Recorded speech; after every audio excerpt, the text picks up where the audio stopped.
검찰이 다스의 주인이 이명박 전 대통령이라고 결론 내렸습니다. 검찰은 이명박 전 대통령의 재산 관리인 이병모 씨의 구속영장에 다스의 실제 주주가 이 전 대통령이라고 적시한 것으로 확인됐습니다. 검찰이 다스 실소유주를 이 전 대통령으로 명시한 것은 처음입니다. 이명박 전 대통령의 재산 관리인 이병모 씨는 국가위기관리센터와 국정원에서 생산해 대통령에게 직보한 문건도 영포빌딩 지하 2층에 숨겨 보관해온 것으로 파악됐습니다. 국가의 최고 안보 기밀이 청와대 밖으로 유출된 것으로 검찰은 이 전 대통령을 소환 조사할 때 유출 경위 등을 추궁할 방침입니다. 마이크 펜스 미국 부통령과 김여정 노동당 제1부부장이 평창 개막식 다음 날 만나기로 했지만 북한이 2시간 전에 취소해 무산됐다고 워싱턴 포스트가 보도했습니다. 미국 국무부는 보도 내용을 확인하면서 북한이 기회를 잡는 데 실패해 유감이라고 밝혔습니다. 연출가 이윤택 씨가 성폭행 사실을 인정하면서도 이를 은폐하려 했고 사과 기자회견 리허설까지 가졌다는 내부 고발이 나왔습니다.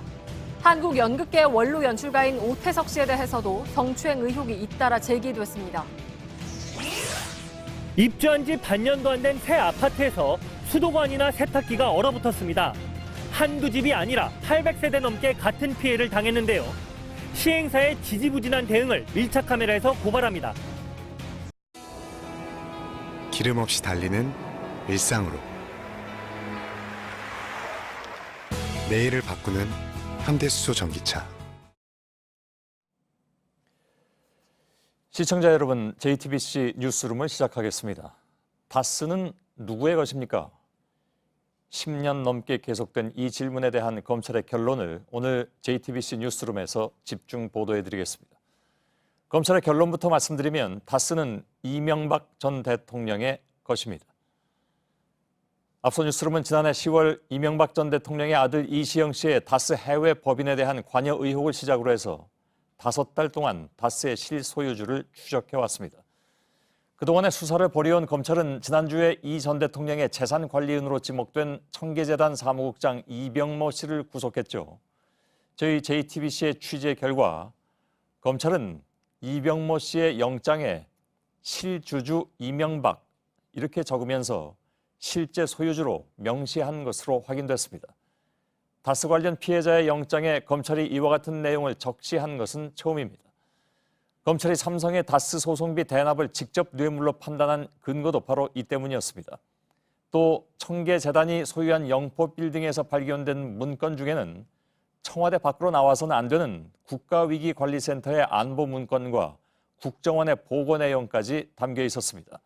검찰은 이 전 대통령을 소환하면서 소송비 대납 등 뇌물 혐의에 더해서 청와대 문건 유출 경위 등도 조사할 방침입니다. 임지수 기자의 보도입니다. 검찰이 이명박 전 대통령의 재산관리인으로 지목된 이병모 씨의 구속영장에 이 전 대통령을 다스의 실주주라고 적시한 것으로 확인됐습니다. 그러면서 서류상 일대 주주였던 이 전 대통령의 처남 고 김재정 씨에 대해선 이 전 대통령의 재산관리인이라고 판단했습니다. 검찰이 이 전 대통령을 다스의 실제 주주, 다시 말해 실소유주로 명시한 건 이번이 처음입니다. 또 검찰은 재산관리인 이 씨가 이 전 대통령과 김재정 씨를 거치는 순차적 지시를 받아 이 전 대통령과 가족의 실명 및 차명 부동산과 주식, 예금, 회사를 모두 관리했다고 파악했습니다. 검찰이 이런 결론에 도달한 건 지난달 영포빌딩 압수수색에서 확보한 외장 하드디스크에서 재산관리 목록 등을 발견했기 때문입니다. 또 이 씨와 함께 최근 이 전 대통령의 차명 부동산을 관리한 것으로 지목된 정모 씨의 진술과 집사로 불린 김백준 전 청와대 총무기획관의 진술도 결정적이었던 것으로 전해졌습니다. 검찰은 또 다스가 지분을 갖고 있는 금강과 홍은프래닝 역시 이 전 대통령 회사로 결론 내렸습니다. JTBC 임지수입니다. 검찰이 이명박 전 대통령을 다스의 실제 주주로 결론 내리면서 이 전 대통령에게 적용될 수 있는 혐의도 선명해졌다는 분석입니다. 특히 다스의 미국 소송비 40억여 원을 삼성이 대납해 준 것과 관련해서 뇌물죄를 적용할 수 있다는 얘기가 법조계에서 나오고 있습니다. 김선미 기자입니다. 검찰이 이명박 전 대통령을 다스의 실제 주주로 판단하면서 이 전 대통령이 소명해야 할 혐의들도 늘게 됐습니다. 먼저 검찰은 삼성이 다스의 미국 소송비 40억 원 상당을 대납한 의혹과 관련해 이 전 대통령을 뇌물수수 혐의로 조사할 방침입니다. 공무원이 실질적으로 소유한 회사에 뇌물을 줄 경우 공무원이 직접 받은 것으로 봐야 한다는 게 대법원 판례입니다. 뇌물죄는 액수가 1억 원이 넘을 경우 징역 10년 이상에서 최대 무기징역까지 선고될 수 있습니다. 검찰은 소송비 대납이 이뤄진 2009년 이건희 삼성그룹 회장이 특별 사면을 받은 것이 뇌물의 대가라고 보고 있습니다.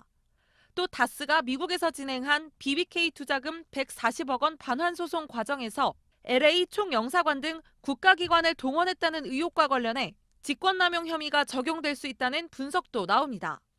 또 2007년 17대 대선 당시 이 전 대통령이 후보자 재산을 허위 신고했다는 비난도 피하기 어려울 전망입니다. 선거법은 공소시효가 6개월이어서 처벌할 순 없지만 법적 책임뿐 아니라 정치적 논란까지 일 수 있는 대목입니다. JTBC 김선미입니다. 이명박 전 대통령의 다스 실소유 의혹이 본격적으로 불거진 것은 2007년이죠. 10년이 넘게 이어진 진실 공방은 이번 검찰 수사를 통해서 커다란 변곡점을 맞았고 이명박 전 대통령에 대한 검찰 조사가 눈앞에 다가왔습니다. 영장에 적시된 실주주라는 의미는 무엇인지 법조팀 취재기자와 함께 짚어보겠습니다. 심수미 기자가 나와 있습니다. 자, 구속영장 단계이긴 하지만 검찰이 공식 문서에 다스의 실제 주주가 이명박 전 대통령이다 이렇게 못 박은 것은 처음이죠. 네, 그렇습니다. 구속영장은 법원뿐 아니라 주요 피의자의 이 변호인 등 외부인에게 공개가 되는 문건입니다. 예. 여기에 다스의 실제 주주가 이명박 전 대통령이라고 명시를 한 건 그만큼 수사에 자신감을 내비친 거라고 해석이 됩니다. 예. 더 이상 내밀하게 조사를 할 필요가 없을 정도로 관련 정황과 증거가 충분히 확보가 됐다는 의미로 풀이가 되는데요. 특히 법원이 해당 영장을 발부해줬다는 점에서 이 검찰 측 주장이 상당히 소명됐다는 분석도 나옵니다. 예. 검찰과 법원이 다 그 가능성을 다 높게 보고 있다. 그렇습니다. 거의 확실시되고 있다. 따라서 지난 10년 동안의 의문이 이제는 결론을 맞았다라고 저희들은 보도해드리고 있습니다.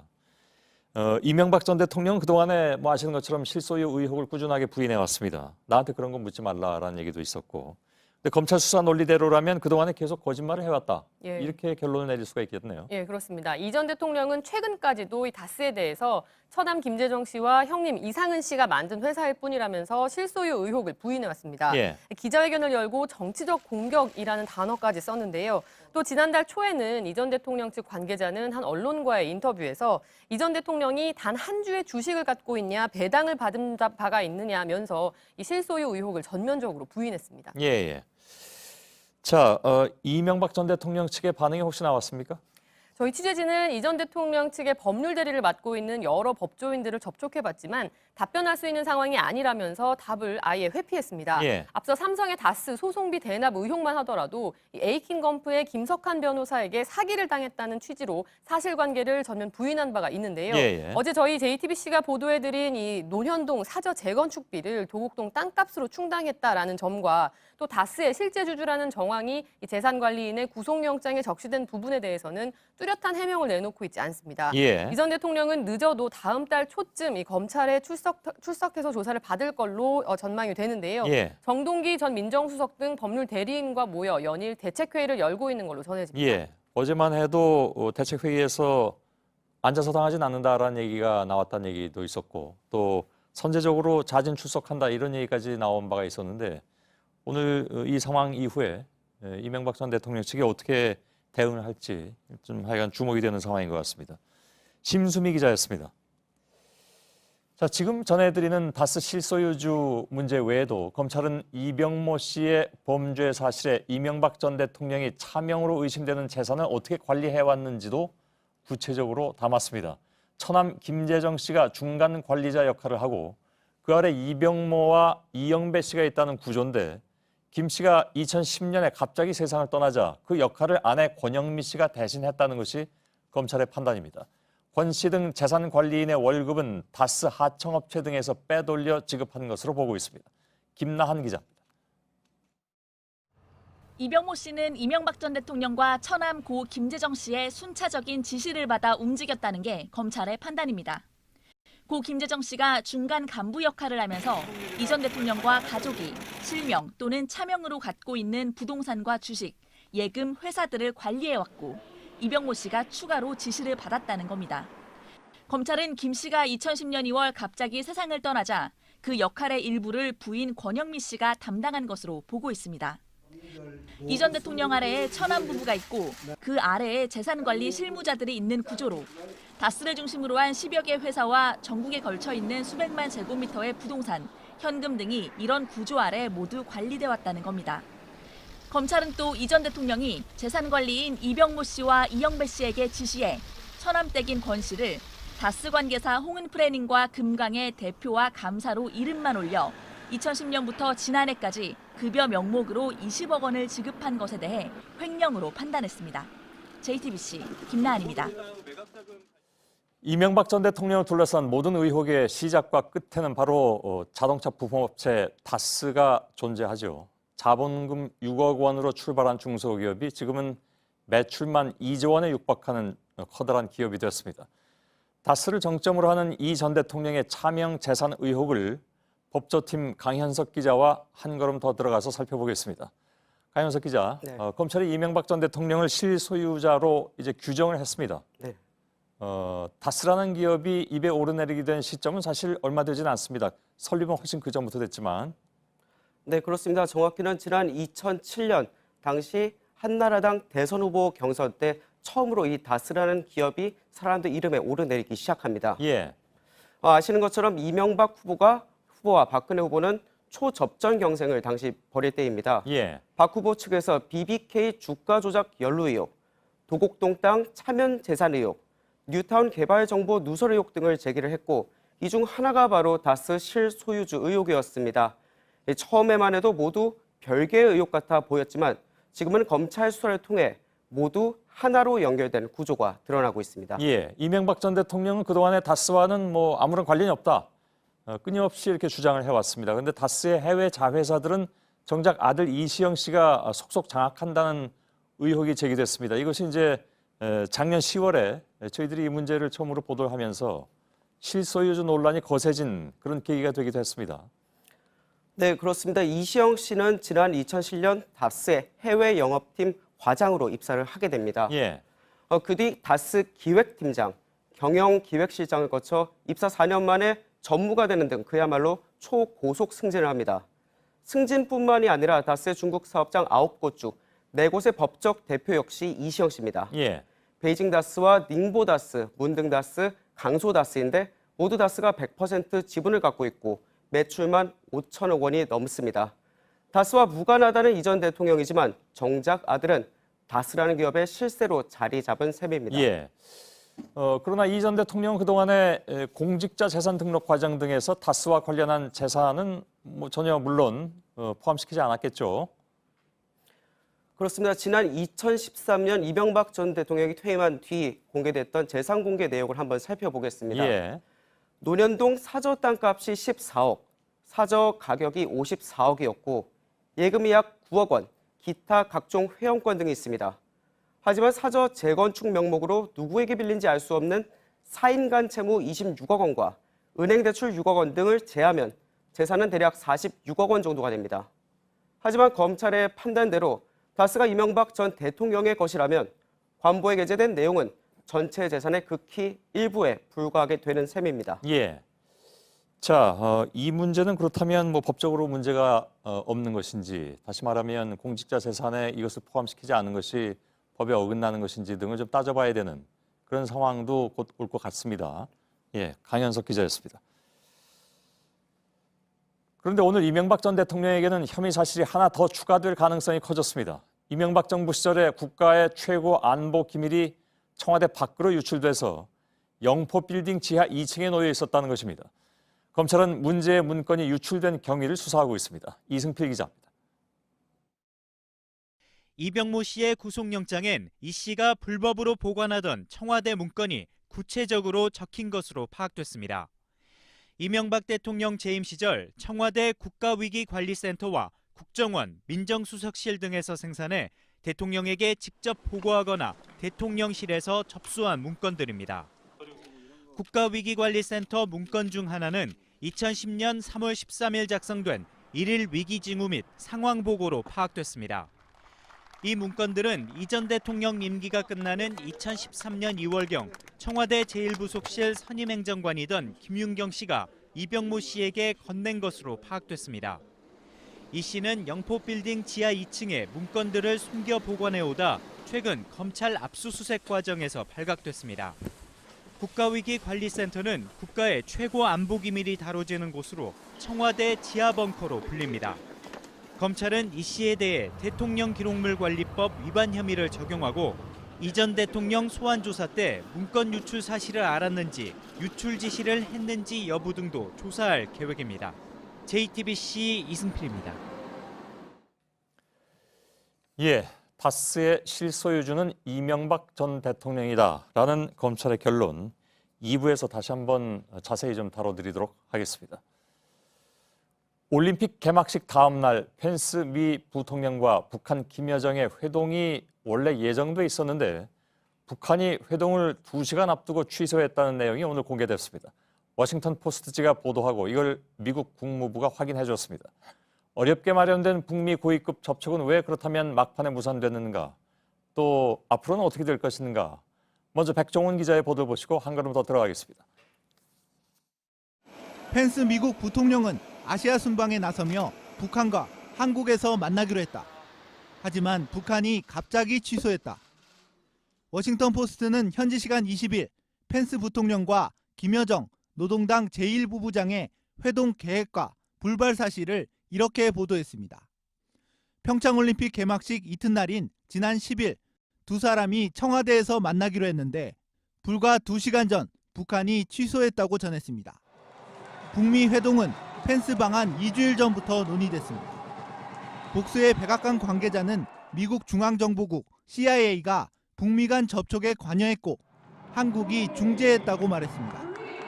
회동에 한국 정부 관계자는 참석하지 않고 양측의 보안 요청을 받아들여 회담 장소를 제공키로 했다고 이 매체는 전했습니다. 워싱턴 포스트는 북한이 펜스의 대북 발언 수위가 낮아지길 기대하며 만남에 매달렸다는 닉 에이어스 부통령 비서실장의 발언도 소개했습니다. 펜스 부통령이 방안을 전후해 최고 수준의 제재와 압박을 계속 거론하자 북한이 결국 만남을 취소했다는 주장입니다. 헤더 노우트 미국 국무부 대변인은 보도 내용을 확인하면서 북한이 기회를 잡는 데 실패해 유감이라고 밝혔습니다. JTBC 백종훈입니다. 예, 어렵게 마련될 뻔했던 북미 간의 대화는 그렇다면 왜 취소된 건지 그 당시 상황을 좀 시간대별로도 좀 짚어보면서 다시 한번 복기를 해볼 필요가 있을 것 같습니다. 또 열흘 만에 이 내용이 공개된 이유가 뭔지도 좀 알아봐야 될 것 같고요. 정재윤 기자가 나와 있습니다. 펜스와 김여정이 예정대로 서울까지는 왔는데 하여간 결론적으로는 만나지 못한 거군요. 그러니까 혹시 만나지 않겠냐 하는 예상은 그때도 많이 나왔었는데 네. 지금 와서 생각하면 실제로 그런 기회가 있었다는 것이고 네. 근데 결국 이렇게 어그러진 상황은 무엇인가 좀 짚어보도록 하죠. 네, 그렇습니다. 그렇다면 어디서부터 어그러진 건지 일단 두 사람의 당시 일정을 좀 보면서 짚어보겠습니다. 그러죠. 네, 만나기로 돼 있던 날이 바로 10일입니다. 이 10일에 보시는 것처럼 펜스는 별다른 공개 일정 없이 저녁에 여자 쇼트트랙 경기만 관람하도록 돼 있었고요. 예. 또 김여정 등 이 북한 고위급 대표단의 경우에는 오전에 문재인 대통령과의 접견이 있었고 그리고 저녁에는 조명균 장관과의 이 만찬이 예정돼 있었습니다. 예. 그래서 지금 이 일정을 보면 이 오후 시간대가 양측이 모두 비어 있는 시간대로 이때 회동이 계획돼 있었던 걸로 보입니다. 예. 그 비어 있는 시간에 공통 분모가 있었다라는 것 자체가 어찌 보면 양쪽이 만나기 위한 어떤 일정이 아니었던가 하는 네. 생각을 지금 와서는 해볼 수 있는 것인데. 근데 아무튼 미국 쪽에 따르면 북한이 갑자기 회동을 취소했다는 건데 왜 그랬다는 겁니까? 네, 그 이유는 이 펜스의 방한 일정과 메시지에 들어 있습니다. 일단 만나기로 했던 날 하루 전날 펜스는 오전에 천안함 기념관을 방문하고 탈북자들을 만났습니다. 예. 그리고 이런 말을 했습니다. 북한은 감옥 국가다. 그리고 미국은 새로운 강력한 제재를 준비 중이다. 바로 이런 메시지를 공개적으로 냈습니다. 예. 이 얘기는 뭐 근데 따지고 보면 트럼프 행정부에서는 여러 번 해왔던 말이잖아요. 네, 물론 그렇습니다.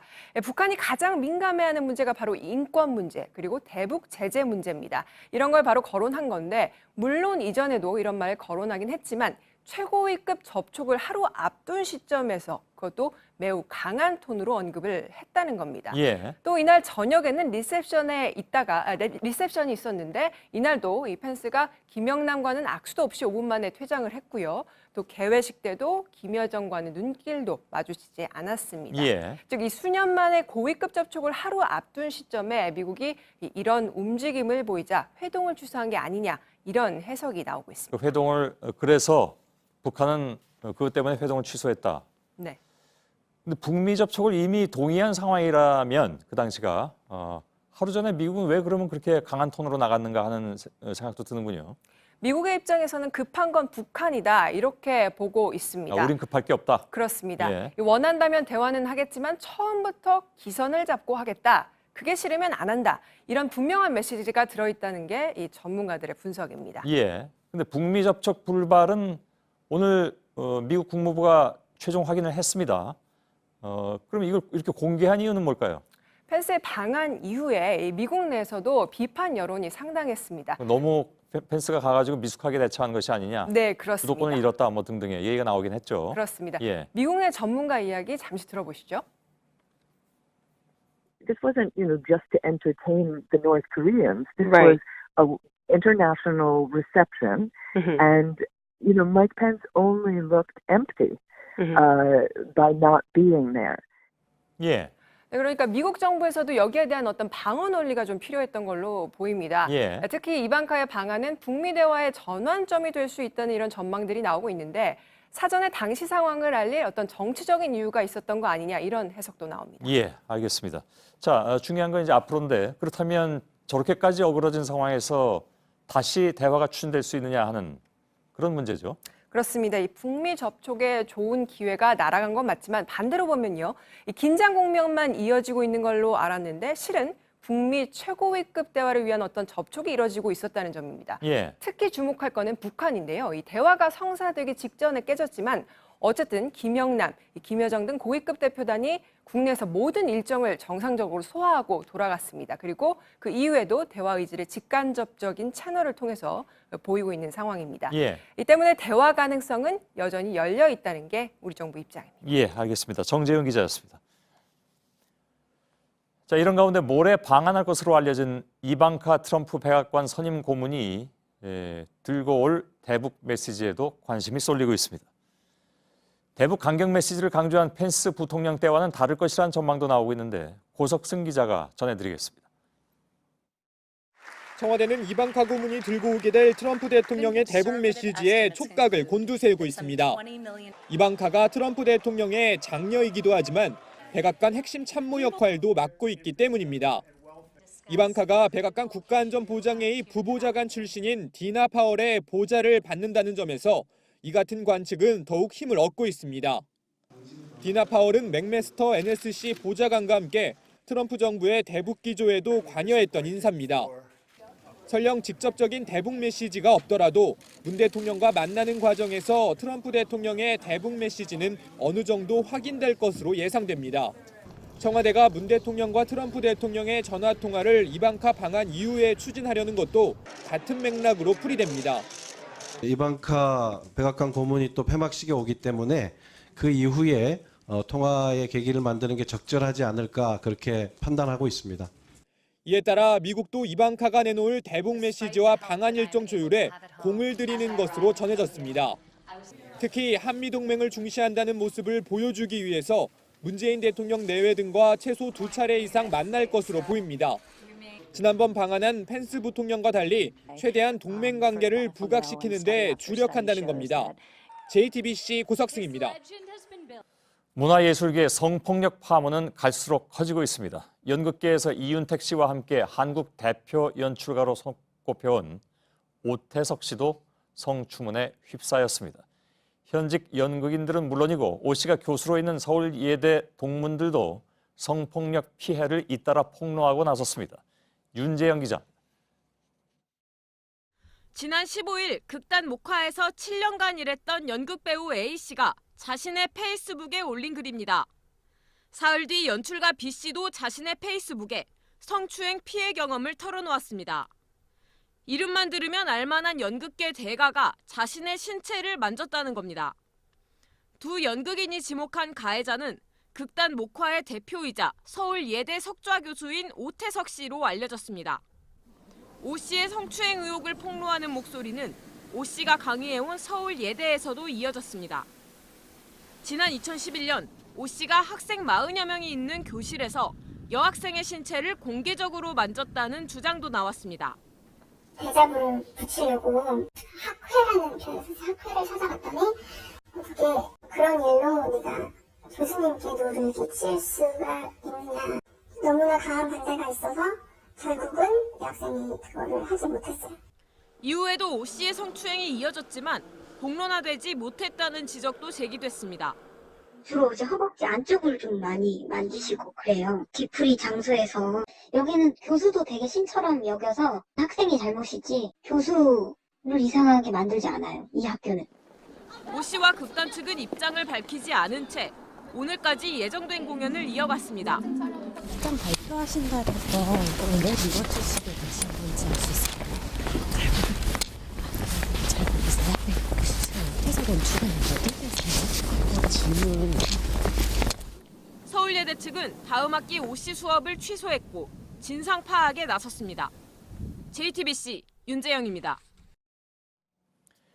공개 사과 이후에 파문이 더 커지고 있는 이윤택 씨에 대한 추가 폭로도 이어졌습니다. 연희단 거리패의 배우 오동식 씨는 오늘 자신의 페이스북을 통해서 이 씨가 단원들에 대한 성폭행 사실을 인정했고 오히려 이를 은폐하려 했다고 주장했습니다. 사과 기자회견을 앞두고 이윤택 씨가 리허설도 가졌다고 밝혔습니다. 이호진 기자입니다. 청주대 연극영화과 겸임 교수이자 2008년부터 연희단 거리패에서 활동하고 있는 배우 오동식 씨가 페이스북에 올린 글입니다. 지난 17일 인터넷 게시판에 이윤택 씨의 성폭력을 폭로한 글이 올라오자 내부에서 대책회의가 열렸다는 겁니다. 당시 회의에서 이윤택 씨가 직접 성폭행 사실을 인정했다고 주장합니다. 하지만 이 씨가 피해자를 이상한 사람인 것처럼 공개적으로 모욕했다는 겁니다. 배우 김지현 씨가 폭로했던 성폭행과 낙태 피해도 인정했지만 피해자가 직접 나서지 못할 거라고 말했다는 주장도 나왔습니다. 실제 김 씨는 실명으로 성폭행 사실을 폭로한 배경으로 이 씨가 기자회견에서 관련 사실을 부인했기 때문이라고 밝혔습니다. 설마 걔가 설마 이름 다 걸고 계속 연극할 건데 연기 못 낼 거다 라고 생각하셨을 거예요. 이 씨가 사과 기자회견을 치밀하게 준비한 정황도 폭로됐습니다. 이 씨는 기자회견에 앞서 변호사에게 전화해 형량을 물어보고 노래 가사를 만들듯이 시를 쓰듯이 사과문을 만들었다는 겁니다. 특히 기자회견을 앞두고 리허설을 통해 성폭행과 낙태를 부인하는 연습을 했다고 밝혔습니다. 실제 이 씨는 기자회견에서 그대로 말했습니다. 리허설에서 극단 대표는 이 씨의 표정이 불쌍하지 않다고 지적했다고도 했습니다. 이에 극단 측은 진심을 담아야지 불쌍해 보이려고 하면 안 된다는 취지로 말한 것을 오해한 것 같다며 사과문 발표 전까지 이 씨에게 진실을 인정하고 진정한 사과를 할 것을 요구했다고 해명했습니다. JTBC 이호진입니다. 오동식 씨의 주장에 오늘 또 다른 연희단 단원도 자신의 실명을 공개하면서 폭로를 이어갔습니다. 바로 지난 월요일에 JTBC 뉴스룸에 익명으로 전화를 연결해서 이윤택 씨의 성폭력을 고발했던 여성 단원 홍선주 씨입니다. 당시 홍 씨 인터뷰를 거짓말이라고 주장했던 김소희 연희단 대표는 오늘 홍 씨에게 결국 사과했습니다. 정혜성 기자입니다. 어린이 극단 대표 홍선주 씨가 연희단 거리패에 일했던 기간은 10년입니다. 지난 2001년부터 2010년 동안 극단 내 회계 업무를 보며 이윤택 씨에게 수시로 성폭력을 당했다고 주장했습니다. 홍 씨는 지난 19일 뉴스룸에 자신을 포함한 여성 단원들이 당했던 성폭력 실상을 고발했습니다. 그 안마를 이렇게 조력자처럼 이렇게 시키고 후배들을 초이스하고 그런 역할을 했었고. 다음 날 연희단 거리패 대표 김소희 씨는 페이스북을 통해 홍 씨의 주장이 거짓이라고 밝혔습니다. 그러자 홍 씨는 오늘 자신의 페이스북에 실명을 공개하며 김 씨의 주장을 정면 반박했습니다. 특히 오동식 씨의 글을 보고 더는 참을 수 없었다고도 했습니다. 또 홍 씨는 김소희 연희단 대표가 자신에게 안마를 강요했다는 증언을 거짓말이라고 한 것에 대해서도 확인해보자고 했습니다. 이에 김 씨는 JTBC 취재진에게 그 시절 어떻게 살았는지 기억이 안 나서 벌어진 실수였다며 당시 홍 씨에게 상처를 준 사실이 미안하다며 사과했다고 밝혔습니다. JTBC 정혜성입니다. 배우 조민기 씨가 성추행 의혹으로 청주대 교수에서 면직 처리됐다는 소식을 어제 전해드렸습니다. 조 씨가 성추행은 사실 무근이며 격려 차원의 행동이었다고 해명하자 다른 피해자들의 추가 폭로가 이어졌습니다. 오선민 기자입니다. 저는 격려와 추행도 구분하지 못하는 바보가 아닙니다. 조민기 씨가 성추행 의혹을 격려 차원의 행동으로 해명하자 청주대 연극학과를 졸업한 배우 송하늘 씨가 반박글을 페이스북에 올렸습니다. 조 씨는 절대적인 권력이었고 예술대 캠퍼스의 왕이었다면서 구체적인 성추행 사례를 덧붙였습니다. 여학생들을 학교 근처 오피스텔로 자주 불러냈고 강제로 몸을 만진 일도 있었다고 말했습니다. 청주대 게시판엔 또 다른 피해자의 폭로도 이어졌습니다. 조 씨가 술자리에서 신체 접촉을 하는 일이 부지기수였다고 말했습니다. 부적절한 언행을 지적하는 학생들의 증언도 잇따랐습니다. 교수님이 한 학년에 거의 한 명씩을 지정해서 내여자라고 부르세요. 학생들은 더 이상 연기를 못하게 될까봐 학교 교수이자 연극계 선배인 조 씨를 고발하기 어려웠다고 고백했습니다. 내 딸이랑 같이 야 너희들 동갑이니까 친구해라 했던 애들한테 어떻게 그런 짓을 할 수 있겠어. 조 씨는 출연 예정인 드라마에서 하차했고 경찰은 조 씨의 성추행 의혹에 대한 내사에 착수했습니다. JTBC 오선민입니다. 연극계 미투 폭로가 계속되는 가운데 피해자들을 지지하고 연대의 뜻을 나타내는 위드유 운동이 확산되고 있습니다. 연극계에서는 오늘 밤에 성폭력 피해 증언 모임을 갖고 공동 대응을 논의하기로 했습니다. 박소연 기자. 위드유. 당신과 함께하겠다는 문구가 적힌 손바닥 사진이 소셜미디어에 연이어 올라오고 있습니다. 용기를 내 성폭력 피해를 고발한 연극인들을 지지하고 함께 하겠다는 의미입니다. 관객들도 해시태그를 달고 공연계 성폭력 아웃을 외치고 있습니다. 무대 뒤의 추악한 모습을 더 이상 묵과할 수 없다며 가해자의 처벌을 요구하고 나섰습니다. 연극인을 꿈꾸는 학생들도 움직임을 본격화하고 있습니다. 이번 성추행 파문에 휩싸인 연출가 오태석 씨와 인간문화재 하용부 씨가 강연을 해왔던 서울 예대에서는 학생들이 모여 피해 사례를 수집하고 있습니다. 이 일이 계속 거론된지 오래됐고 적어도 거론되는 대상자 우리 학교에 교수가 있다면 조사를 해보겠다는 저희 입장에서는 진짜 있었어야 하는 거 아닌가. 총학생회도 위드유 대자보를 붙이고 석자 교수 오 씨에 대한 해임과 퇴출을 요구하고 있습니다. 이 밖에 연극인 모임인 블랙타파는 오늘 밤 서울 대학로에서 성폭력 피해 증언 모임을 갖고 가해자 처벌을 위한 공동 대응을 논의하기로 했습니다. JTBC 박소연입니다. 중학생 딸의 친구를 성추행하고 살해한 이영학에게 법원이 사형을 선고했습니다. 뉘우치는 모습이 전혀 없고 사회에 복귀할 경우 더 잔혹한 범행이 일어날 수 있다면서 사회와 영원히 격리할 필요가 있다고 재판부가 밝혔습니다. 강희연 기자입니다. 재판부는 단호했습니다. 이영학의 범행은 사전에 치밀하게 계획됐고 비인간적이고 잔인하고 혐오적이라고 했습니다. 심신미약 상태에서 저지른 우발적인 범행이었다는 이영학 측 주장을 받아들이지 않았습니다. 지난달 검찰의 구형 그대로 사형을 선고했습니다.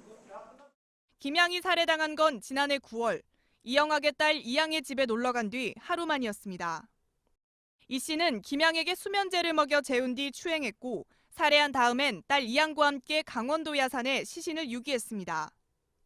법원은 이 씨가 잔혹한 범죄를 저질러 놓고도 뉘우치는 모습을 보이지 않았다고 질타했습니다. 이 씨가 수사 내내 수차례 반성한다고 진술한 것도 형을 덜 받기 위한 위선적인 행동이라고 판단했습니다. 이영학이 사회에 복귀할 경우 더욱 잔혹하고 변태적 범행이 일어날 수 있어 사회와 영원히 격리시켜야 한다고 선고 이유를 밝혔습니다. 이 씨의 범행을 도운 딸 이양에게는 동정과 연민이 전혀 없었다며 장기 6년에 단기 4년의 실형을 선고했습니다. 법정에서 사형이 선고된 건 GOP에서 총기를 난사해 동료 5명을 살해한 임병장 사건 이후 2년 만입니다. JTBC 강희연입니다. 이영학의 잔인한 범죄는 선고 과정에서 더 구체적으로 드러났습니다. 판결문을 읽어내려가던 판사는 목이 메는 듯 몇 초간 말을 잇지 못했습니다. 서효정 기자입니다. 이영학은 무거운 표정으로 법원에 도착했습니다. 취재진의 질문에는 아무 말도 하지 않았습니다. 제 가족에게 하실 말씀 없으세요? 재판 도중에도 내내 침묵을 지켰습니다. 자신의 범행 내용을 들으면서는 고개를 푹 숙였습니다. 이영학은 숨진 김양이 가출한 것처럼 보이게 하려고 딸을 시켜 휴대전화를 숨기는 등 치밀했습니다. 김양의 시신을 안방에 둔 채 딸과 태연하게 볶음밥을 만들어 먹기도 했습니다. 부인을 학대한 내용을 들으면서는 안경을 위로 들어올리고 손수건으로 눈물을 닦았습니다. 이성호 부장판사는 이영학의 범행이 우리 사회를 공분에 휩싸이게 했다고 말했습니다. 엽기적인 행각을 벌이면서 후원금을 빼돌려온 행동은 기부금에 대한 신뢰를 떨어뜨렸다고 지적했습니다. 피해자의 주변인들이 겪는 고통도 언급했습니다. 딸이 숨진 것을 받아들이지 못하는 부모는 정상적인 생활이 불가능해졌다면서 판사는 7초간 말을 잇지 못했습니다. 목이 메는 듯 2차례 헛기침도 했습니다. 김양의 아버지는 무거운 표정으로 재판을 지켜봤습니다.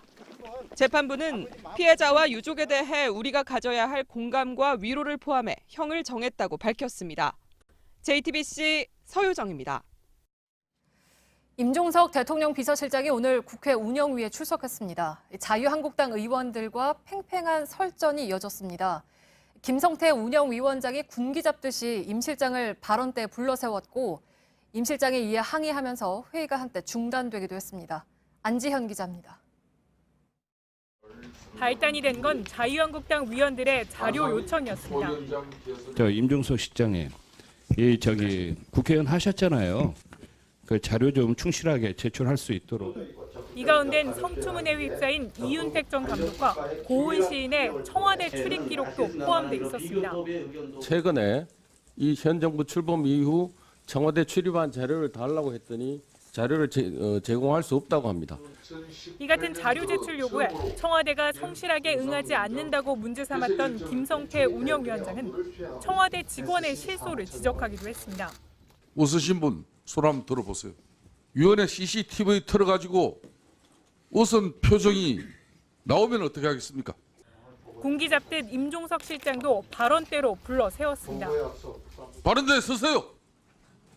여기서도 말씀 가능한데 어때 따로 나가야 됩니까? 발언대에 선 뒤 다시 자리로 돌아간 임 실장은 재차 항의했습니다.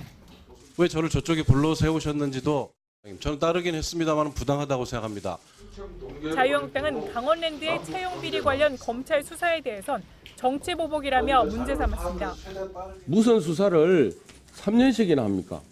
권력을 가지고 있다고 해서 이런 식으로 행사를 해도 됩니까?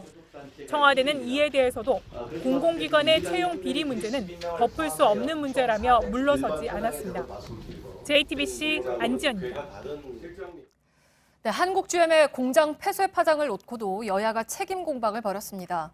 이 과정에서 GM 본사 측이 우리 정부에 내민 청구서의 윤곽도 드러났습니다. 현금만 1조 원, 여기에 세금 혜택까지 달라는 내용입니다. 백운규 산업부 장관은 우선 실사부터 해야 한다면서 서두르지 않겠다는 입장입니다. 박영우 기자입니다. 산업통상자원위원회 전체 회의에서 여야는 한 목소리로 한국GM 사태에 대한 정부와 산업은행의 책임을 지적했습니다. 산업부가 선제적 대응을 하셨습니까? 우리 산업은행도 회계장부 열람권 이런 것 제대로 행사하지 않았고요. 이 과정에서 GM 본사가 정부에 내밀고 있는 구체적인 요구 사항도 드러났습니다. 시설 투자와 증자 참여, 여러 세금 혜택 등을 요구한 것으로 알려졌습니다. 금액으로 따지면 1조 원 이상으로 추산됩니다. 방한 중인 베리앵글 GM 인터내셔널 사장은 오늘 이동걸 산업은행장을 만난 데 이어 내일은 산업부 차관과 면담해 이 같은 요청 사항을 전달할 예정입니다. 이에 대해 백 장관은 경영 실태에 대한 실사와 함께 GM 측이 구체적인 자관을 내놔야 지원을 검토해 볼 수 있다는 입장을 다시 확인했습니다. 불투명했던 경영의 개선, 장기 투자에 대한 그 플랜과 그리고 고용의 안정성 그런 것들을 저희들이 요구를 하고 있습니다. 경영 실세에는 최소 2달 이상이 소요돼 정부가 지원 여부를 확정하는데도 상당 기간이 걸릴 전망입니다. JTBC 박여우입니다. 네, 관련형 전자담배 이용하시는 분들도 많고 일종의 금연 보조제로 여겨지기도 합니다. 그런데 이게 일반 담배보다 중독성이 더 강할 수 있다는 연구 결과가 나왔습니다. 끊기가 더 어렵다는 거죠. 이정엽 기자입니다. 지난달 관련형 전자담배의 시장 점유율은 9%를 넘었습니다. 냄새가 덜 나고 담배도 쉽게 끊을 수 있다는 생각에 사용자가 급증하고 있습니다. 이제 금연을 해보려고 하는 상황에서 중간에 이제 갑자기 끊기가 어려워서 아이코스 담배로 이제 바꿔서 피게 됐습니다. 그렇게 피다 보면은 점점 더 줄어서 끊을 수도 있지 않을까. 일본 후생성이 주관한 연구 결과는 기대와 사뭇 달랐습니다. 니코틴이 체내에 전달되는 도달률, 그러니까 니코틴에 뇌가 반응하는 속도는 아이코스가 일반 담배보다 2배가량 빨랐습니다. 니코틴이 혈액을 통해 뇌에 도달하면 흥분감을 주는 도파민이 분비되는데 분비가 빨라질수록 중독성이 더 강해질 수 있습니다. 금연에 도움이 될 것이라고 생각할 수 있지만 또 이 제품을 통해서 담배를 끊겠다라는 생각은 잘못된 생각입니다. 또 미국 FDA는 지난달 아이코스가 일반 담배보다 흡연 관련 질병의 위험을 낮춘다는 주장에 충분한 과학적 근거가 없다고 발표했습니다. 미국에선 아직 이 제품의 판매 허가가 나오지 않았습니다. 우리 식약처도 지난해 8월부터 유해성 검사를 시작했지만 결과가 언제 나올지 불투명한 상황입니다. JTBC 이정엽입니다.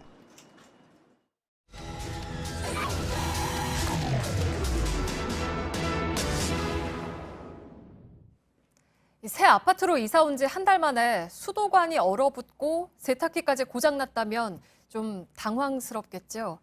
날씨가 추워서 그런가 싶을 수 있지만 이런 상황에 처한 곳이 전체 1,018세대 단지 가운데 800세대가 넘습니다. 밀착카메라 손광균 기자입니다. 벽면이 냉동 창고처럼 얼어붙었습니다. 창문을 닫아도 안쪽은 눈이 덮인 듯 하얗게 변했습니다. 천여 세대가 지난해 11월 입주를 끝낸 경기도 구리시의 한 아파트입니다. 세탁실 벽에 가득 찬 습기가 추운 날씨에 얼어버린 겁니다. 주민들은 빙벽이라고 부릅니다. 현장에 가봤습니다. 세탁기용 수도꼭지 주변에는 어른 키 반만한 얼음 기둥이 만들어졌습니다. 새 집으로 이사온 주민들의 설레임은 분노로 바뀌었습니다. 처음에는 새 건물에 다 새 거에 이제 내 집이니까 내 마음대로 할 수 있어서 인테리어면 이래가지고 너무 좋았죠. 막 기대 찼었는데 겨울 되고 나서 한산이 깨졌죠. 많이 속상했죠. 최근 날씨가 좀 풀렸지만 습기 문제는 여전합니다. 이 단지 내 아파트 상당수에서 공통적으로 발견되는 현상입니다.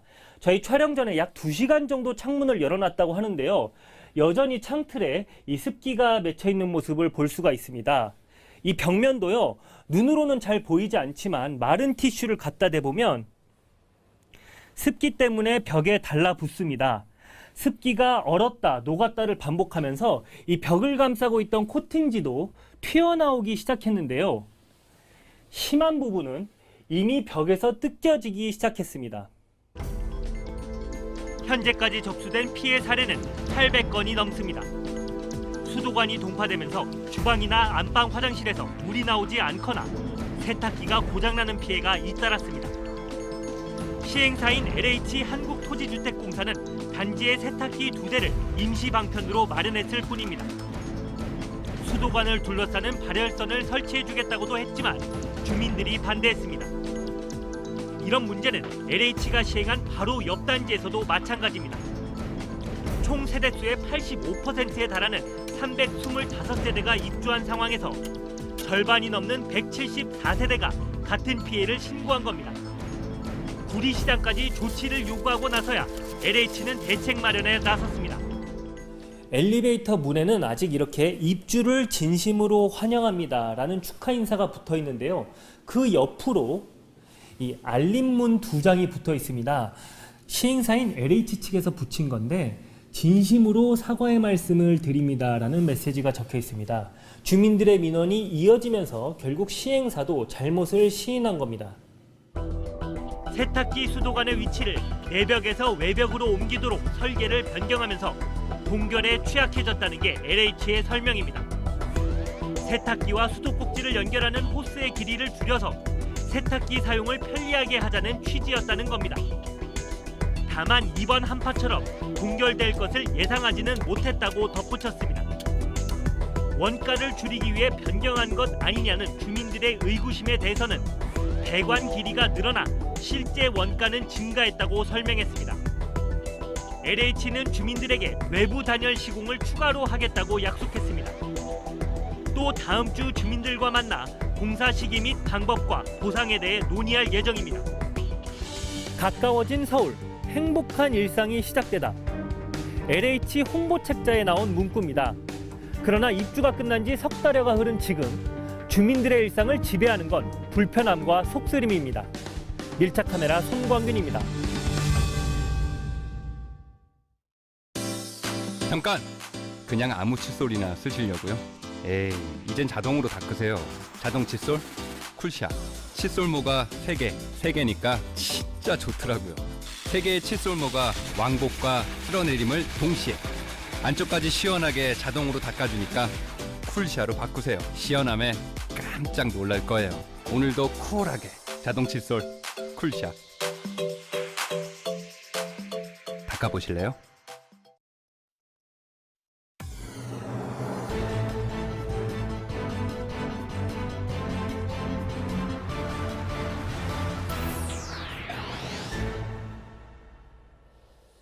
뉴스룸의 앵커 브리핑을 시작하겠습니다. 태극기는 곳곳에서 펄럭이고 있었습니다.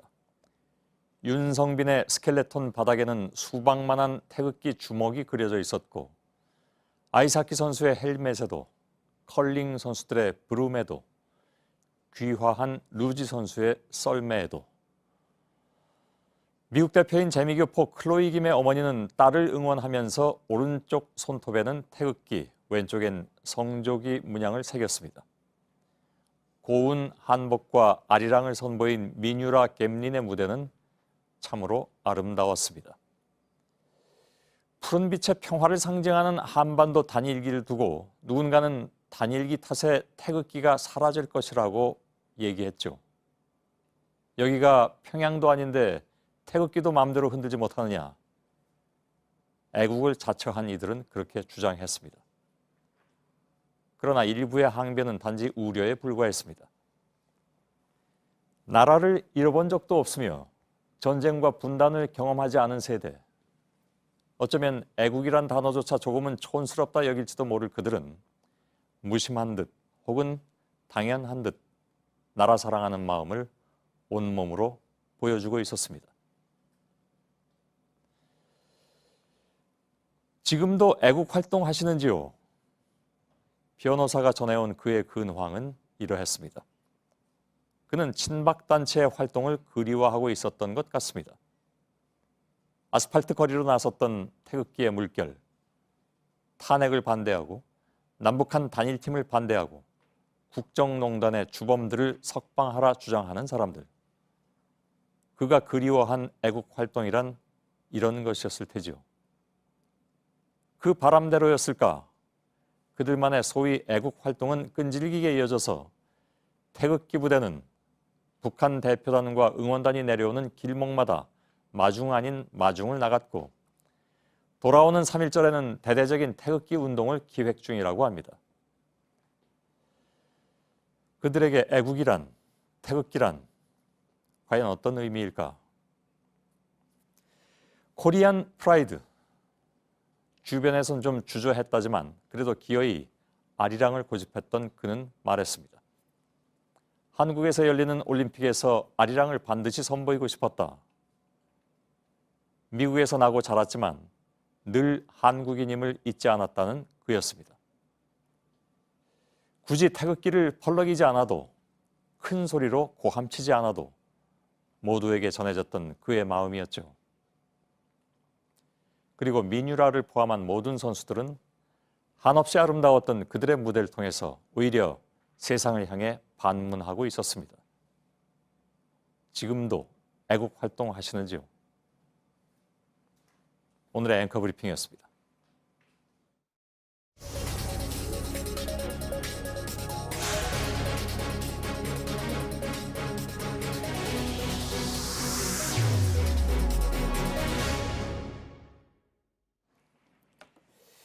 예, 1부에서 JTBC 취재로 전해드린 내용을 오늘 2부에서 다시 전해드리지 않을 수가 없습니다.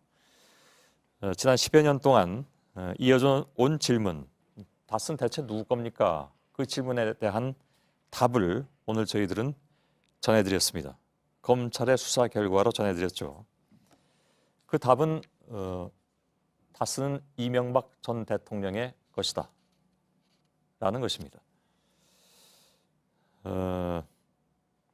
법조팀 기자와 함께 취재 내용을 좀 살펴보면서 한 걸음 더 들어가 보도록 하겠습니다.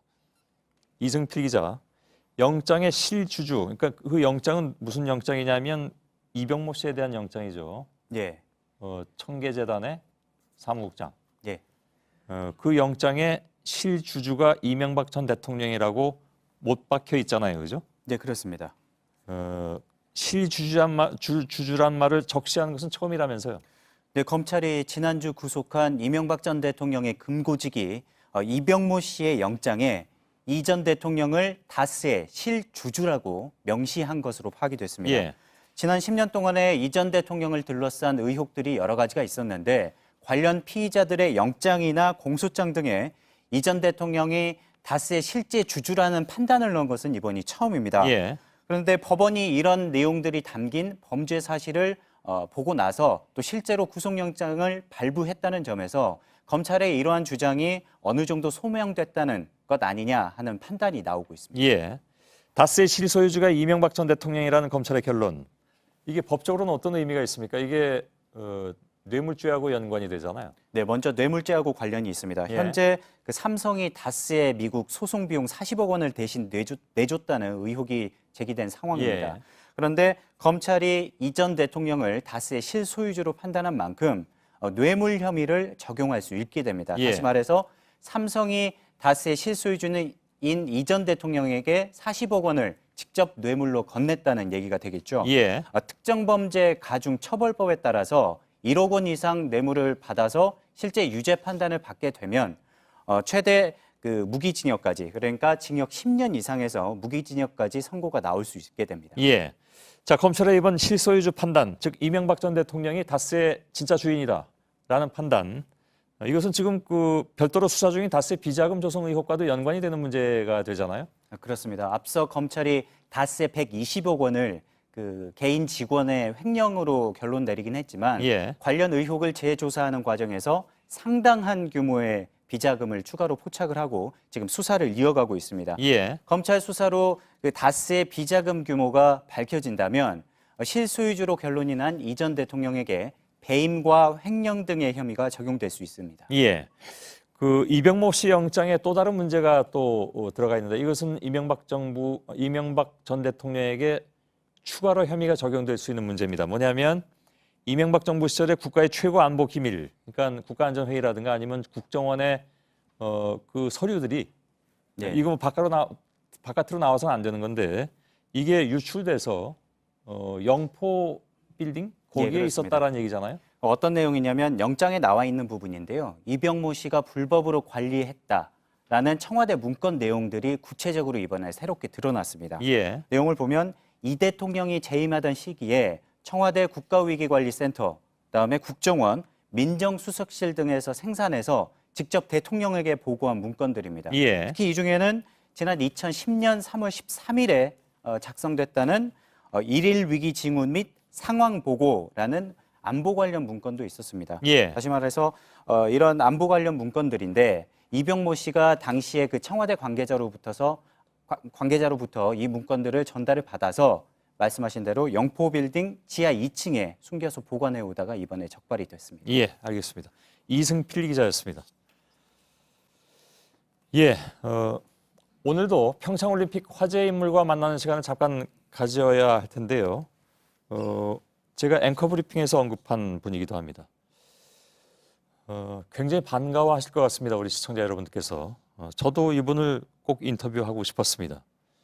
민유라 선수를 강릉 저희 임시 스튜디오로 연결하겠습니다. 민유라 선수 안녕하세요. 안녕하세요. 예. 거기서 지금 한 1시간 가까이 기다리신 것 같은데 맞죠? 아, 네, 맞아요. 예. 괜찮아요, 근데. 괜찮아요? 좀 네, 답답하거나 괜찮아요. 지루하지 재밌었어요. 않으셨나요? 아니요, 여기 우리 엄마도 있고요. 그래요? 같이 얘기 나누면서 네, 잘 예. 지냈어요. 근데 뭐랄까 늘 이렇게 흥겹고 활동적인 모습을 이렇게 보다가 저희 그 임시 스튜디오 마이크 앞에 다소곳하게 앉아 계신 모습을 보니까 저는 좀 생소하기도 합니다. 네. 여기 있는 동안 흥유라라는 별명을 팬들이 만들어줬거든요. 예. 근데 저는 원래 성격이 좀 밝고 막 재미있고 좀 장난성이 많아서 어울리는 별명인 것 같아요. 예, 흥유라 흥부자 이런 별명 마음에 굉장히 드시는 모양입니다. 네, 마음에 들어요. 예. 딱 맞아요. 누굴 닮으셨나요? 혹시 그런 성격은? 이 말을 해도 되는 건지는 모르겠지만 우리 엄마가 약간 그러거든요. 그러니까 항상 우리 둘이 있을 때 막 시끄러워요. 아무튼 제가 잠깐 말씀드렸지만 굉장히 인터뷰하고 싶었던 선수 중에 한 분입니다. 그 성적 얘기를 잠깐 하자면 전체 20팀 중에 이제 18위. 한국 팀으로서는 역대 최고 성적이기도 합니다. 혹시 개인적으로 만족을 하십니까? 네, 저는 여기 한국에서 올림픽 오는 것만으로서 되게 성공한 것 같고요. 예. 그다음에 쇼트 통과해서 아리랑 프리를 할 수가 있어서 정말 만족스럽네요. 예. 지금 그 민유라 씨의 왼쪽 그 가슴에는 태극기가 이렇게 달려 있는데 어떤 의미입니까? 민유라 씨에게 그 태극기는? 저는 미국에서 태어났지만 우리 부모님이 항상 너는 한국 사람이고 한국말을 해야 되고 한국에 대해서 알아야 된다는 거를 항상 얘기했기 때문에 예. 저는 미국에서 자란 한국인이에요. 그래서 제가 여기 2018년 평창 올림픽에서 대한민국을 위해서 뛴다는 게 정말 자랑스러워요. 예. 아이스댄스하고 개량 한복 아리랑 어저께 바로 그렇게 저희들한테 인상적인 장면을 선보여 주셨는데 사실 그렇게 하니까 주변에서 그런 얘기도 있었다고 들었습니다. 그러니까 좀 어울리는 조합이 아닐 수도 있다. 그래서 성적만을 위해서는 그렇게 안 하는 게 낫지 않겠냐 하는 얘기도 주변에서 했다고 했는데 그럼에도 불구하고 고집한 이유는 바로 그런 이유 때문인가 보죠?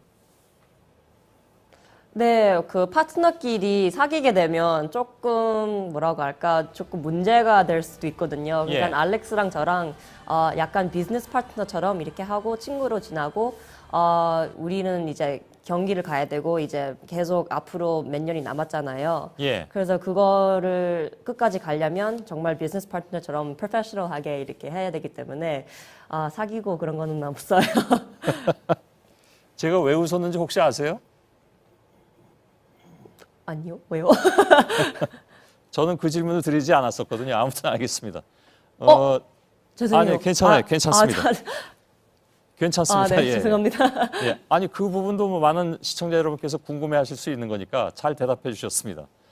그 갬민 선수한테 어제 아리랑 같은 경우에 글쎄 모르겠습니다. 한국적 정서가 굉장히 많이 담긴 곡이기 때문에 그게 혹시 낯설 수도 있지 않을까. 그래서 그걸 잘 소화하는데 힘들어하지 않을까 하는 걱정도 했는데 좋다고 하던가요? 네, 처음 음악 들었을 때는 이해를 못 하더라고요. 근데 그 아리랑 음악의 그 비하인드 스토리를 제가 얘기를 하니까 예. 그때부터 진짜 감동을 받고 연기를 진짜 잘 표현한 것 같아요. 예, 저희들이 보기에도 그랬습니다. 왜 처음에 나오셨을 때 좀 뭐랄까 좀 곤혹스러운 상황이 있었잖아요. 의상끈이 풀려서 많은 그 시청자분들도 같이 좀 당황하고 그랬었는데 그때도 굉장히 저는 인상적으로 봤던 것이 매우 유쾌하게 그런 상황을 넘겨버려서 저는 무척 인상적이었습니다. 그래도 당황은 많이 하셨죠?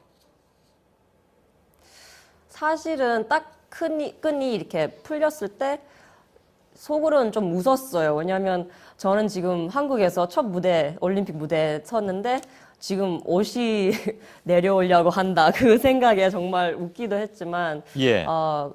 팬들이 너무 응원을 많이 해주셔서 저는 멈추지 않고 그냥 끝까지 했는 것 같아요. 예. 하여간 많은 분들께 굉장히 여러 가지로 화제가 된 그런 민유라 선수이기도 합니다. 스폰서 없이 흔히 이제 이런 비용이 많이 드는 그런 경기들이기 때문에 스폰서도 있어야 되고 또 보면 광고도 많이 출연도 하셔야 되고 그래야만 그런 여러 가지 훈련 비용이라든가 이런 것들을 다 충당할 수 있다고 이렇게 얘기를 하는데 그런 거 없이 자비로 충당해 왔다고 들었습니다. 예를 들면 강아지를 돌보는 일, 그 아르바이트로 하셨나요?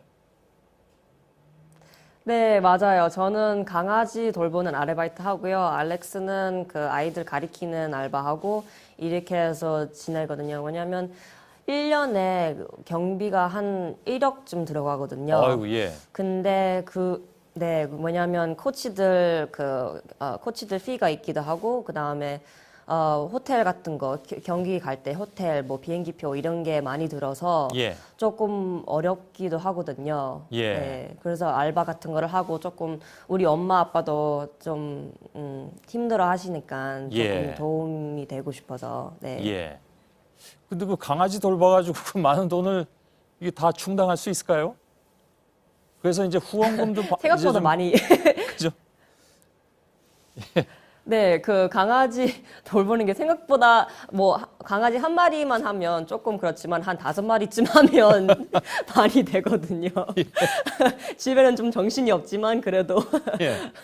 정신은 무척 없을 것 같습니다. 5마리를 돌보시려면. 그래서 이게 어찌 보면 훈련에만 집중할 수 없는 그런 여러 가지 좀 불리한 환경이 좀 있었던 것 같습니다. 근데 그런 것이 어찌 보면 이렇게 올림픽 무대까지 오는 동안에 뭐 여러 가지 어려움이 있었겠지만 좀 힘들었던 점이 아니었을까 하는 생각을 저희도 하는데 왜 갬린도 그렇고 후원금을 좀 모으는데 그 전까지는 굉장히 좀 적었다가 마지막 경기를 끝내고 나니까 후원금도 많이 좀 그래도 들어왔다면서요?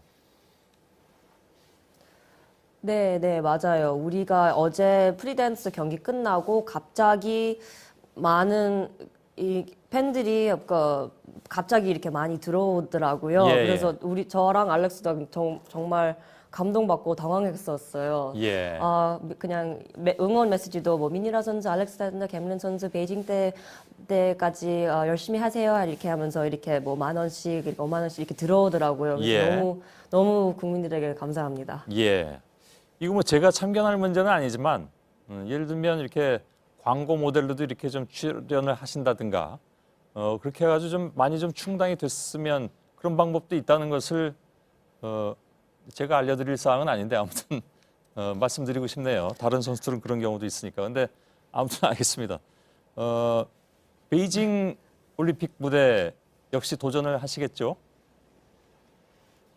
네. 예. 베이징 때는 우리는 이제 2년 반밖에 안 돼서 이번 올림픽에서 18등을 했지만 2년 반 만에 올림픽 온 것만으로도 성공했거든요. 예. 근데 이제는 4년이 남았잖아요, 베이징까지. 근데 그때는 정말 메달 도전할 수 있을 것 같아요. 예.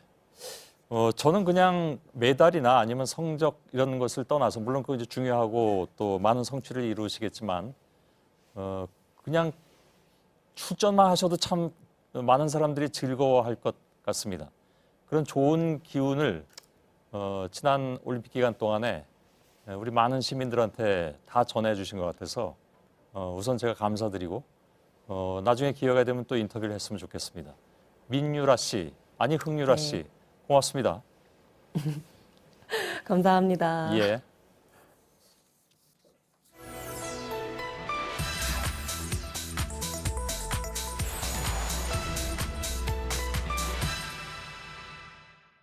미국이 경제 보복을 하고 있는 가장 큰 이유는 침묵 정권이기 때문입니다.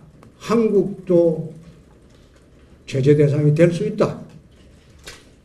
그렇게 보여주는 것이 이번에 세탁기 세이프가드 문제라든지 철강 문제라든지 또 한미 FTA 문제라든지. 네, 미국의 통상 압박이 현 정부의 대북 정책 때문인가? 오늘 팩트체크 주제입니다. 오대영 기자, 국회 네. 긴급 현안 질의에서도 비슷한 발언들이 나왔죠? 맞습니다. 먼저 들어보겠습니다. 저희 제1야당은 이 부분을 외교 참사로 저희들은 바라보고 있는 것입니다. 외교력의 부재 또 친북, 친중 외교의 어떤 솔림 현상으로 그렇게 보고 있는 것입니다. 네, 야당에서 집중적으로 문제를 제기하고 있고 홍준표 대표는 세 가지 사안을 콕 집어서 말했는데 현 정부가 출범한 이후에 나온 문제들입니까? 그렇지 않습니다. 세 가지 모두 이전 정권부터 이어져 온 이슈입니다. 네. 먼저 세탁기 문제를 보겠습니다. 2011년 미국 월풀사가 한국산 세탁기에 관세를 더 매겨야 한다면서 제소를 했습니다. 2012년에 미국 정부가 반덤핑 관세를 판정했고 2013년에 우리 정부가 WTO에 제소를 했고 2016년에 승소했습니다. 그러자 지난해 월풀사가 세이프가드를 다시 청원했고 올해 1월에 미국 정부가 이를 받아들였습니다. 네, 그러니까 미국 업계가 요구를 하고 미국 정부가 받아들이는 패턴인데 이게 여러 해에 걸쳐서 일어난 거군요. 그렇습니다. 철강도 크게 다르지 않습니다. 2013년부터 미국 철강업계에서 제소가 이어졌습니다. 2016년 한 해에만 7건의 반덤핑 관세가 한국산에 매겨졌습니다. 한국의 대북 기조는 정권마다 달랐지만 이런 두 품목에 대한 미국의 압박은 지속됐습니다. 특히 철강을 겨냥한 이번 권고안도 지난해 4월 갓 취임한 트럼프의 지시로 이뤄진 겁니다. 이미 그때부터 중국과 한국이 타깃이 될 거라는 관측이 나오고 있었습니다. 네, 그러니까 현 정부가 출범하기 전의 일인 거고 한미 FTA는 그러면 어떻습니까? 이것도 트럼프 후보 시절에 말한 거 아닙니까? 그렇습니다. FTA는 재앙이라는 발언 유명하잖아요. 네. 그때부터 공약을 했습니다. 취임 뒤인 지난해 3월 미국 무역대표부가 낸 자료를 보겠습니다. 네. 한국과의 무역에서 적자가 급속히 증가하고 있다. 그래서 무역협정을 심각하게 다시 검토할 때다라고 했습니다. 그리고 지난해 4월 트럼프 대통령은 재협상 혹은 종료라고 공개적으로 밝혔습니다. 트럼프가 이제 현재 펼치는 보호무역주의가 최근에 나온 게 아니고 길게 보면은 이제 그 대통령 선거 캠페인 기간 훨씬 전부터 자유무역이나 이제 그런 거에 대해서 좀 부정적인 생각을 갖고 있었습니다. 한참 그 비즈니스맨 시절부터. 네, 그러니까 트럼프의 오랜 신념이었다라는 얘기인데 근데 그럼에도 유독 한국에게만 좀 심한 거 아니냐 이런 인식도 있는 게 사실이잖아요. 그렇습니다. 그건 우리의 수출 품목 때문에 그렇습니다. 네. 오바마 정부 시절에 미국이 자국 산업을 보호하려고 내린 조치 가운데 중국을 겨냥한 게 90% 이상이었고 한국이 대상인 게 80% 이상이었습니다. 두 나라의 주요 수출품이 제조업인데 미국 산업 경쟁력을 위협했기 때문입니다. 이걸 추세로도 확인해 보겠습니다. 자동차, 가전 같은 한국의 10대 수출품에 대해서 미국이 내린 조치가 클린턴 정부의 62건, 오바마 정부에서 1274건입니다. 16년 만에 20배 넘게 늘었습니다. 우리 제품의 경쟁력이 높아질수록 역설적으로 타깃이 된 겁니다. 네, 그러니까 역대 미국 정부가 한국의 수출품에 신경을 계속 써왔다라고 볼 수가 있겠군요. 네, 다만 트럼프 행정부가 과거 정부에 비해서 아주 훨씬 더 강력한 보호무역주의를 취하고 있다는 것은 사실입니다. 네. 그래서 과거에 비해서 협상의 여지가 상대적으로 작다는 과제를 현 정부가 안고 있습니다. 네, 팩트체크 오대영 기자였습니다.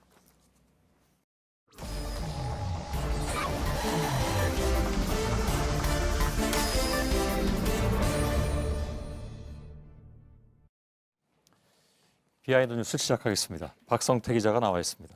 첫 번째 키워드 볼까요? 예, 첫 번째 키워드는 오복 민심은 어디서라고 잡았습니다. 예, 뭡니까 이게? 오늘 국회 운영위에서 김성원 자유한국당 의원이 임종석 비서실장에게 문재인 정부는 오복하다라는 민심이 있는데 혹시 아냐라고 하자 임 비서실장이 못 들어봤다고 하자 설명을 했습니다. 예. 직접 들어보겠습니다. 그 오복이라는 게 뭐냐면요. 오복하다. 예.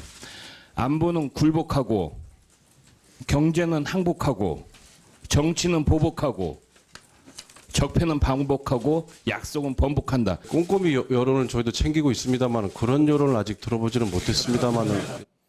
예, 못 들어봤다고 하니까 주변에서 웃는 얘기도 나왔는데요. 예. 사실 오복민심이란 말은 저도 처음 들어봐서 검색 엔진으로 좀 찾아봤는데 쉽게 찾을 수가 없었습니다. 뭐 오늘 이후에는 나올 수도 있겠군요. 예. 예. 그러다가 지난해 10월쯤에 한 극우 성향이 강하고 약자 비하 등을 많이 해왔던 커뮤니티에서 나왔던 글을 찾을 수가 있었습니다. 예. 저렇게 지난해 10월쯤에 나왔고요.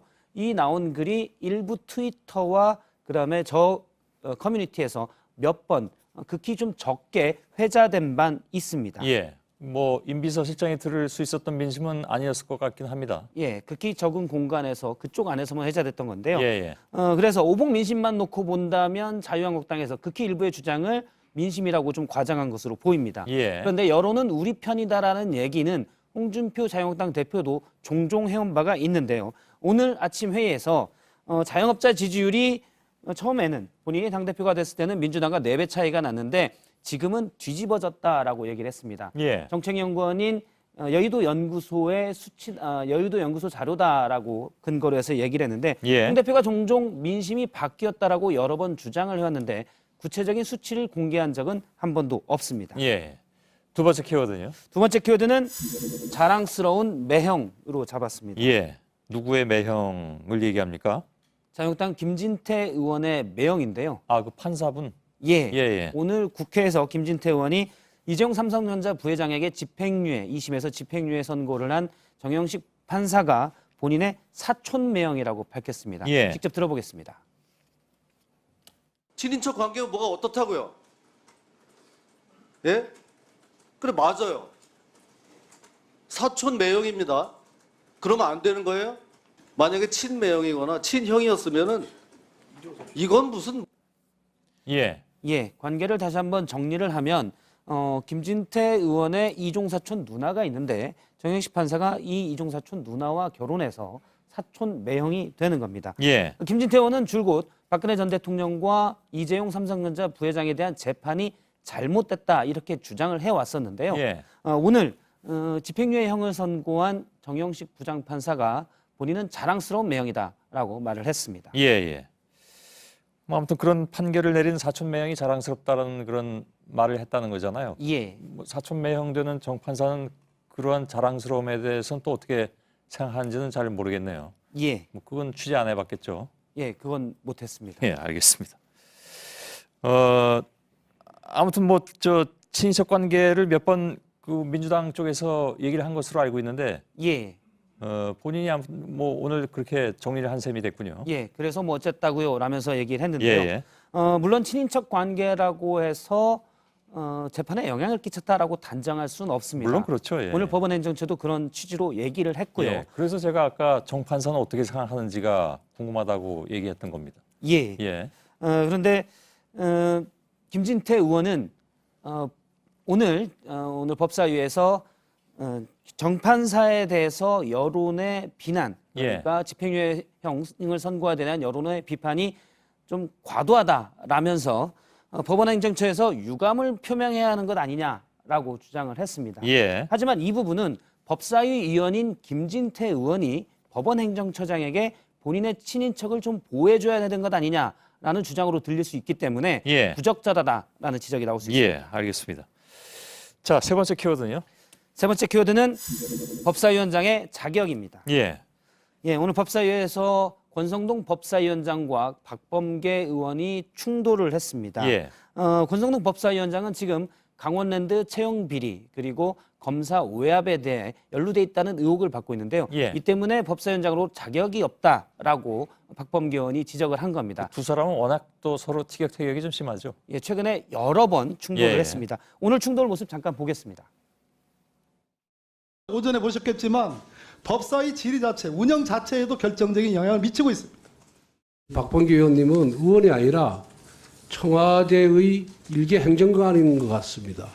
예. 예, 오늘 두 사람은 이전에도 질의 순서를 놓고 공정하지 못하다고 박범계 의원이 주장하면서 저렇게 이제 몸싸움에 일촉즉발까지 가기도 했습니다. 예. 박범계 의원이 퇴장한 뒤에 권성동 위원장은 좀 예의를 갖춰야 된다라고 주장하기도 했습니다. 예, 특히 저 강원랜드 채용 비리 수사 관련해서는 야당의 반발이 굉장히 큰 것 같습니다. 예, 그렇습니다.